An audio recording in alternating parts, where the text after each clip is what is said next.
উৎস কি? উৎস মানে লুকানো। আমি এখানে কয়েকটি উদাহরণ দিলাম। আমি পড়ছি, আমি যেটা পড়ছি। আমি খাচ্ছি, আমি যেটা খাচ্ছি। আমি দেখলাম, আমি যা দেখলাম। আমি শুনছি, আমি যা শুনছি। এগুলি এক একটা উৎস, কারণ আমি যেটা পড়ছি, আমি যেটা খাচ্ছি, আমি যা দেখলাম, আমি যা শুনছি, এগুলি এই বাক্যগুলির মধ্যে লুকিয়ে আছে। তাই এগুলি হচ্ছে এক একটা উৎস।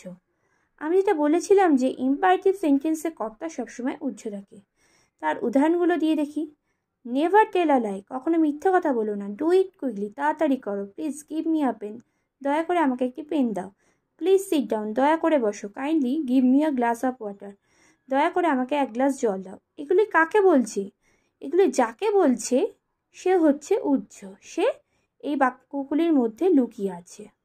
এই ইম্পারেটিভ সেন্টেন্স এবং আরও অন্যান্য সেন্টেন্স সম্পর্কে জানার জন্য আমার চ্যানেলের লং ভিডিওটি দেখতে পারেন। ধন্যবাদ।